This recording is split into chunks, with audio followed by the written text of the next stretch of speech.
Have you ever stood in the chilling presence of a ghost? Not a specter of the dead, but a ghost of the living. A person whose power is not in what they say, but in what they withhold. We are taught to fear the storm, the narcissist's rage, their grandiose proclamations, their insatiable hunger for the spotlight. But Carl Jung, the great explorer of the soul's abyss, warned us of a far more insidious danger.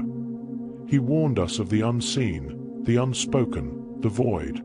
For the most dangerous force is not the one that declares its presence, but the one that masters its absence. This is the realm of the silent manipulator, and their weapon is the most unnerving of all: silence itself. Carl Jung taught us that we all wear masks. He called it the persona, a carefully constructed face we show the world to navigate its complex social demands. The persona is the interface between our inner self and the external world, a necessary tool for survival. But what happens when the mask is not a face, but the absence of one? What happens when the mask is a profound, unbreachable silence? The narcissist's mask is ornate, gilded, and loud. It screams for attention, begs for admiration, and thrives in the light. They are a tempest of words, a constant performance designed to convince you of their superiority. Their manipulations are overt, their tactics often predictable. You can see the storm coming, but the silent manipulator is different. Their power is not in presence, but in absence. They do not wear a mask of grandeur. They wear a mask of impenetrable calm, of thoughtful distance, of quiet restraint. While the narcissist controls through a flood of information, love bombing, rage, flattery, the silent manipulator controls through a drought. They use the deafening power of the unspoken, the chilling weight of a delayed reply, the unnerving ambiguity of a question left unanswered. This silence is not passive. It is an act. It is a deliberate, strategic withdrawal of connection, designed to create a vacuum. And into that vacuum, you pour all of your anxieties, your insecurities, your deepest fears. Their refusal to speak becomes a polished mirror, and in it, you see only your own desperate need for validation. Their silence is a weapon, an invisible cage whose bars are forged from your own thoughts. It is not an empty space. It is a battleground where you are left to fight alone, and the enemy is the echo of your own mind. Until you make the unconscious conscious, Jung warned, it will direct your life and you will call it fate. No one understands this terrifying truth better than the silent manipulator. They operate not on the conscious plane of dialogue and debate, but in the murky, subterranean world of the unconscious, the realm of unseen forces that truly shape our relationships. The narcissist's battlefield is the ego. They need to be bigger, brighter, louder. They attack your sense of self with insults and grandiosity. But the silent manipulator bypasses the ego and goes straight for the unconscious. Their silence is a blank screen, and onto that screen, you project your deepest wounds.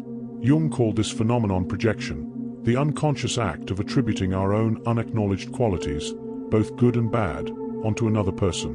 When faced with a wall of silence, you are left with nothing but your own mind. Did I do something wrong? Are they angry with me? Do they not care? The manipulator offers no answers, forcing you to supply them yourself. And the answers you supply will always come from the most wounded parts of your psyche. You project your fear of abandonment, your guilt, your feelings of inadequacy onto their silence. They don't need to call you worthless. Their silence coaxes you into believing it yourself. This is the dark genius of their method. They weaponize your mind against you. The narcissist loudly proclaims their own greatness, but the silent manipulator makes you quietly question your own. They become a living embodiment of the void, a human question mark that you exhaust yourself trying to answer.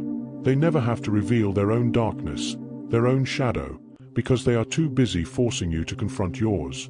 In this dynamic, you are both the victim and the tormentor, trapped in a psychological prison of your own making, while they hold the key, silently. The art of silent manipulation is one of hidden puppetry. The master of this craft never needs to pull the strings with force. Their control is subtle, almost imperceptible, orchestrated through the delicate manipulation of absence and nuance. There are no overt commands, no dramatic scenes, no clear acts of aggression. This is why it is so maddening and so effective. Their tools are silence and time, an affection that is strategically withheld, leaving you starved and desperate for the smallest crumb of validation. A text message read but left unanswered for hours or days, allowing your anxiety to build into a crescendo of self-doubt. A subtle look of disapproval, a faint sigh, or the simple act of turning away at a critical moment. All silent gestures that speak volumes, communicating disapproval more powerfully than any tirade.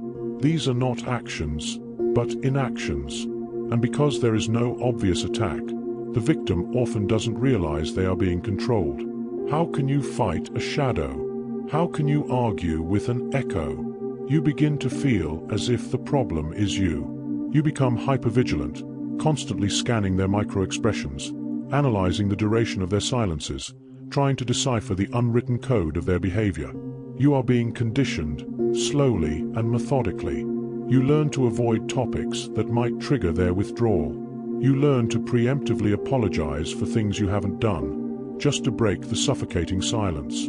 You learn to walk on eggshells around the void they create. They are training you to become your own jailer. The puppet strings are not attached to your limbs, but to your heart, to your deepest need for connection and approval. And they are pulled not by a visible hand, but by the invisible gravity of their deliberate, weaponized emptiness. To understand the unique danger of the silent manipulator, we must place them beside their more infamous counterpart, the narcissist. They are two predators of the psyche, but their hunting methods are worlds apart. The narcissist is a creature of the sun, a blinding, glaring light. They are visible, loud, and in their own way, predictable. Their hunger for validation, for narcissistic supply, is a constant, driving force that dictates their every move. They need an audience. Their rage is explosive. Their love bombing is extravagant. Their self-praise is incessant. Their danger is like that of a charging bull. You can see it, hear it, and feel the ground shake. You know what you are facing. The silent manipulator is a creature of the abyss. They are invisible, quiet, and terrifyingly unpredictable. Their strength lies not in expression, but in restraint. They thrive in ambiguity and create a psychological fog that disorients and exhausts their victims. While the narcissist needs to be the center of your world, the silent manipulator is content to be the unseen force that governs your world. They don't need your applause. They need your anxiety. They feed on your confusion, your obsessive thoughts, your desperate attempts to please them. This is where Jung's wisdom becomes a chilling warning. The real psychic danger, he argued, lies not in what we can see, but in what remains hidden in the shadows. The narcissist reveals their shadow constantly, their insecurity, their rage, their envy. It is on full display, a grotesque parade. But the silent manipulator keeps their shadow perfectly hidden. They operate from behind a veil, becoming a blank canvas for your own darkness. The unseen enemy is always more formidable than the one in the open, for it forces us to battle phantoms in our own mind. The narcissist wants to defeat you. The silent manipulator wants you to defeat yourself. There is a term in psychology for the ultimate weapon of the silent manipulator: stonewalling. It is the deliberate refusal to engage, a complete shutdown of communication. It is more than just an argument tactic. It is a form of psychological torture that leaves its victims feeling invalidated, invisible, and utterly alone. When someone stonewalls you, they are not just ignoring your words. They are erasing your existence. This is not the silence of someone who is overwhelmed and needs space. This is a cold, calculated silence used to punish and control. The victim is left in a state of perpetual suspense, a psychological waiting room with no clock and no exit. The mind, unable to tolerate the vacuum, races to fill the silence. It replays every recent interaction, scrutinizes every word, and almost invariably concludes with self-blame. It must be something I did. I must not be worthy of a response. The silence becomes a breeding ground for obsessive thought and crippling self-doubt. Jung provides a powerful archetype for understanding this kind of wound: the negative mother. This is not always about a literal mother, but about the archetypal principle of nurturing. The negative mother is not just the one who actively harms, but also the one who is absent, withholding, or emotionally dead. Her absence wounds more deeply than her anger. The child of such a force learns a terrible lesson, that their needs are irrelevant, that their voice means nothing. The silent manipulator activates this deep, archetypal wound. They become the absent mother, the source of comfort that turns to stone. Their withdrawal is a profound form of emotional abandonment that triggers our most primal fears. It communicates that you are insignificant, that your pain is of no consequence. Words can be debated, cruelty can be confronted, but a wall of absolute silence leaves you defenseless, fighting a ghost in the solitary confinement of your own heart. To truly comprehend the insidious power of the silent manipulator, we must venture into one of the darkest and most profound regions of Jungian psychology, the shadow. The shadow is the archetype of all that we have repressed, rejected, and disowned within ourselves. It is the repository of our deepest fears, our most shameful desires, our untamed and primitive instincts. It is the hidden, unconscious part of our personality, and it holds a tremendous and often terrifying power. The narcissist, in their flamboyant and predictable displays of ego, often gives you a glimpse of their own shadow. You see their rage, their envy, their profound insecurity. Their darkness, while destructive, is at least visible. The silent manipulator, however, operates from a place of complete shadow concealment. They do not reveal their own darkness. Instead, they become a catalyst for yours. By remaining a blank and unreadable presence, the silent manipulator forces you into a confrontation with your own unconscious fears. Their silence is a void, and into that void, your own shadow rises to the surface. Your fear of abandonment, your feelings of unworthiness, your deep-seated anxieties about your own lovability. These are the contents of your shadow, and the silent manipulator skillfully draws them out into the open. This is the heart of their danger. They do not need to attack you directly, because they have enlisted a far more powerful and intimate adversary, your own shadow self. They awaken the demons that sleep within your own psyche. You are not just dealing with another person. You are wrestling with the most hidden and feared aspects of your own being. Jung warned that what we do not confront within ourselves, we will inevitably project onto others. The silent manipulator becomes the perfect screen for these projections. You see in their silence the judgment, the condemnation, the rejection that you secretly fear you deserve. They embody the shadow by remaining unseen, by becoming a living symbol of the unknown and the unknowable. They pull you into the depths of your own unconscious, forcing you to face the very parts of yourself you have spent a lifetime trying to avoid. They do not need to unleash their shadow upon you. They simply create the conditions for your own shadow to devour you. The experience of being entangled with a silent manipulator is a slow and disorienting descent into a psychological labyrinth. It is a journey of losing oneself, of a gradual and almost imperceptible erosion of identity. The victim, caught in the web of unspoken power dynamics, begins to lose touch with their own reality, their own sense of self-worth.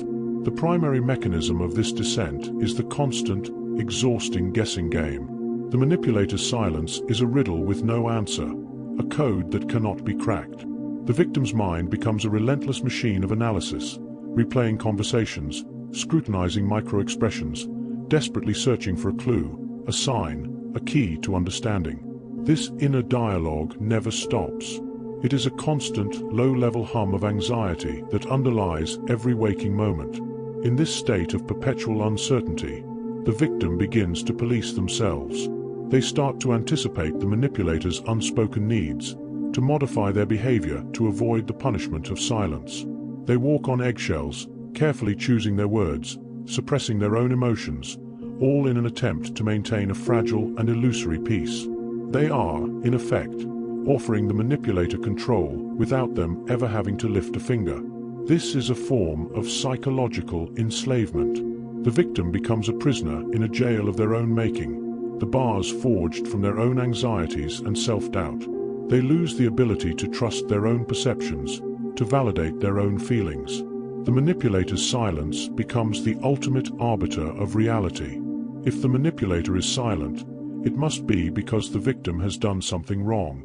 This gradual loss of self leads to a hollowing out of the individual. They may become anxious, depressed, and disconnected from their own desires and needs. Their personality, once vibrant and autonomous, becomes a pale reflection of the manipulator's unspoken will. The cracked porcelain mask, a symbol of a shattered and discarded identity, becomes a fitting metaphor for their internal state. They have been consumed not by a storm of rage, but by the slow, creeping fog of a calculated and weaponized silence. In the battle for psychological dominance, why does silence often feel more potent, more devastating than any spoken word? The answer lies in the fundamental nature of human perception and the terrifying power of the unknown. Words, however harsh or cruel, can be contested. They can be argued with, refuted, or dismissed. They provide a tangible target for our defenses. An accusation can be denied, an insult can be returned, but silence leaves you utterly defenseless. Silence is a void, an abyss of meaning. It creates a space for infinite interpretations, and the human mind, in its desperate search for certainty, will rush to fill that space with its own worst fears. The victim of silent manipulation is not just grappling with the manipulator's unspoken disapproval. They are grappling with every possible reason for that disapproval that their own anxious mind can conjure. They are, in effect, torturing themselves, their thoughts spiraling into a vortex of self-blame and doubt. This is where Jung's concept of projection becomes so chillingly relevant. He argued that we unconsciously cast parts of ourselves, particularly our shadow, onto others. The silent manipulator provides the perfect blank screen for this projection. You do not see them as they are. You see them as a reflection of your own deepest wounds. Their silence becomes a mirror for your own feelings of inadequacy, your own fears of abandonment, your own internalized critic. You are not reacting to their silence. You are reacting to the meaning you have projected onto it. This is why it feels so powerful. You are not fighting an external enemy. You are fighting the echoes of your own past traumas, the ghosts of your own unresolved conflicts. The manipulator doesn't need to tell you that you are unworthy. Their silence invites your own inner voice to do it for them. This is a battle that cannot be won, because the enemy is a phantom, a construct of your own psyche.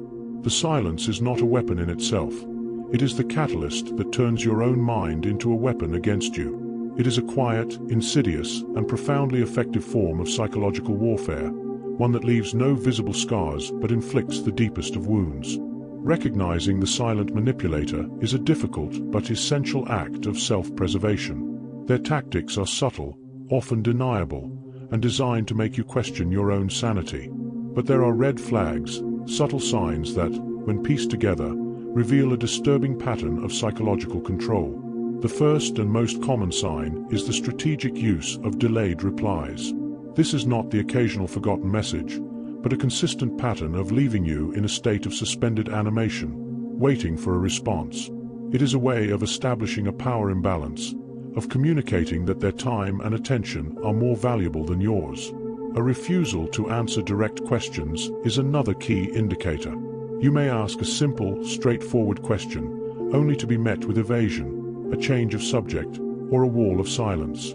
This is a tactic to maintain control of the flow of information and to keep you in a state of uncertainty.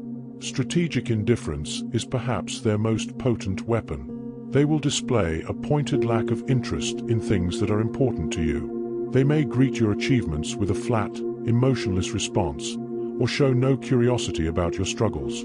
This is designed to undermine your sense of self-worth, to make you feel as though your life and your experiences are insignificant. Selective acknowledgement is another subtle but powerful tool. They may respond to certain parts of a conversation while completely ignoring others, particularly those that involve emotional vulnerability or a bid for connection. This is a way of training you, of conditioning you to only engage on their terms. To see these red flags is to begin to reclaim your power. It is to trust your own perceptions, to validate your own feelings of confusion and hurt. Jung's warning echoes with a profound and urgent truth. He who does not confront the shadow will be devoured by it. In this context, the shadow is not just your own unconscious fears, but the unacknowledged reality of the manipulation you are experiencing. To see the pattern is to bring it out of the darkness and into the light of conscious awareness. It is the first and most crucial step in escaping the silent prison they have so skillfully constructed. Breaking free from the clutches of a silent manipulator is not a battle fought with words, but a revolution of consciousness. The way out is not through confrontation, which they will inevitably meet with more silence, but through a radical and unwavering commitment to your own inner reality. The first step is awareness, the recognition that you are not going crazy, that the confusion and anxiety you feel are the intended results of a deliberate psychological game. The key to dismantling their power is to understand and reclaim the projections you have cast upon them. Their silence is a blank canvas, and you have been painting it with your own fears. You must take back your brush. This requires a courageous journey inward, an honest and unflinching look at your own wounds, your own shadow. What are the fears that their silence activates? The fear of abandonment, of unworthiness, of being unseen. By owning these parts of yourself, you rob the manipulator of their primary weapon. Their silence is no longer a mirror for your pain, but simply an empty space. You must begin to cultivate and trust your own inner voice. The manipulator has trained you to seek validation from their responses, or lack thereof. You must break this conditioning. Learn to validate your own emotions, to trust your own perceptions, to be your own source of comfort and approval. Refuse to chase their silence. When they withdraw, do not follow them into the void. Instead, turn your attention inward, to your own needs, your own well-being. Jung's ultimate path to psychological wholeness was what he called individuation, the process of becoming a distinct, integrated, and whole individual. This journey, he argued, requires confronting not only the shadows in others, but the manipulator within yourself. We all have a part of us that hides truth in silence, that avoids difficult conversations, that uses withdrawal as a defense. By confronting this inner manipulator, we become immune to the one who stands before us. In the end, the choice becomes stark and clear. It is better to face the loud, blustering, and overt attacks of the narcissist than to be slowly and silently consumed by the creeping shadow of the manipulator. One may wound your ego, but the other seeks to devour your very soul. Breaking free is not an act of aggression, but an act of radical self-love. It is walking out of the cave of their silence and into the light of your own sovereign consciousness, leaving the quiet shadow to finally, and blessedly, be alone in the dark.